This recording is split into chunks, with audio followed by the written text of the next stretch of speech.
taillight. The officer believed that was a civil infraction, meaning there's a Florida statute that requires your vehicle to be maintained in proper maintenance and condition, and that if the taillight was cracked or broken or whatever he testified or alleged, that would be a reason to stop your vehicle and issue a citation, and that's the alleged reason. Okay. The profiling, I don't. That I don't know. There's no evidence of that. For a clarity issue, I don't care what he looks like. Doesn't mean he can't profile, especially if he's under instruction. And I got case law for that too. I'm not worried about that part. The issue now becomes if he's stating that I did something specifically, and we have no proof that any of this took place. It's his testimony. It'll be his testimony, right? His observation testimony cannot rise above. If I say my taillight's never been broken, I bring in the mechanic who maintains my car and say, no, it's never been broken. Then it's a matter of credibility. It's a matter of credibility. Okay. And there's a specific jury instruction that deals with credibility of witnesses.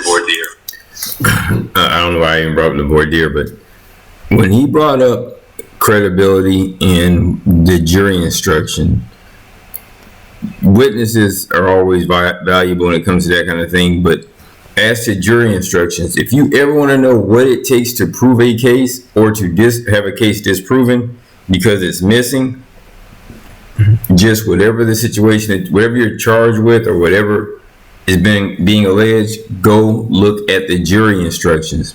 The jury instructions will give you a pathway to your relief or will give you an idea as to how badly you're going to get punished. Check out the jury instructions, people. Well, there's like 8 or 9 or 10 factors that I'm required as the trier of fact to consider in determining who is credible and who may not be credible, and I'm entitled to believe or disbelieve already part of the evidence or the testimony of any witness. But I'm going to follow the jury instructions with regarding who I would determine to be credible. Okay, I appreciate that. You don't have the burden of proof. I want you to understand. I definitely recognize that. You Yes, don't have to say or prove anything. It's whether they meet the burden or not. But you may choose to present witnesses at the end of their case. That choice would be up to you. So I guess my other question is, and I just may be unclear because I'm definitely not all knowing, is there a law in the state of Florida that states that taillights have to be operable? Well, that's up to you. You're representing yourself now. Well, no, I'm presenting myself, but I guess I'm asking that question. You have to find out. Okay, I'll definitely do that. Well, if you don't believe there was a proper basis for the stop, you've already alluded to a motion to suppress. Okay. If there was no legal basis to stop you, and you find that to be true based on maybe even what the police are saying happened, then of course you can file a motion to suppress, and I'll entertain that motion on legal grounds. Right, we'll be doing that. Yeah, that's okay, if it exists. All right, yes. I'm going to go back to number 7. I don't understand the unethical filing of breach of duty. In other words, I'm not saying I don't understand it. I don't have an argument that supports the conclusion at this point that anyone acted unethically or breached their duty in the capacity of a public official. Okay. So absent anything else, I'm going to deny a demand for dismissal. Is a police officer a public official? I'm sorry? Is a police officer? Yes. A city police officer is a public official? Yes. They have. Okay, in asking that question, I'm sure it had to have something to do with something.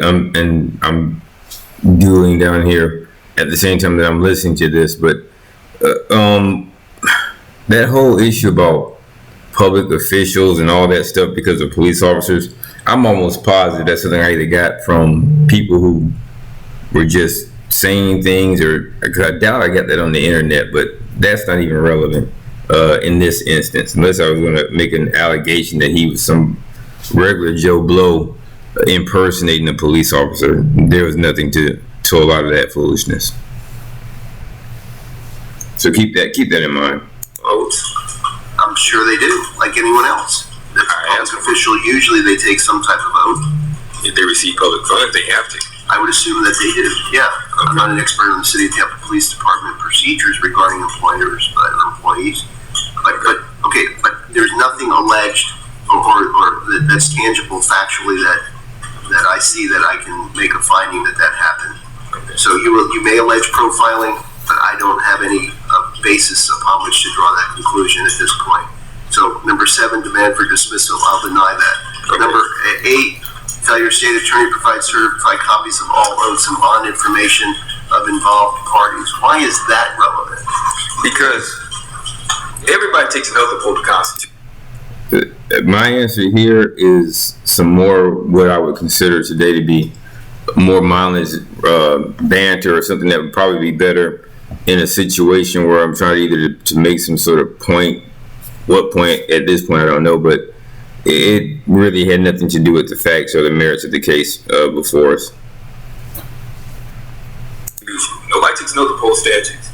And my question becomes at that point, if you took an oath to uphold the Constitution, I expect everybody to execute it. Because if you don't execute it, then the governing authority responsible for your employment has to remove it. Wouldn't that be a question you would ask during trial? In other words, I mean, if it's even relevant to the issue, the actions of the officers, whether they were legal or illegal or lawful or unlawful, those would be determinations I would make, whether they took an oath or not.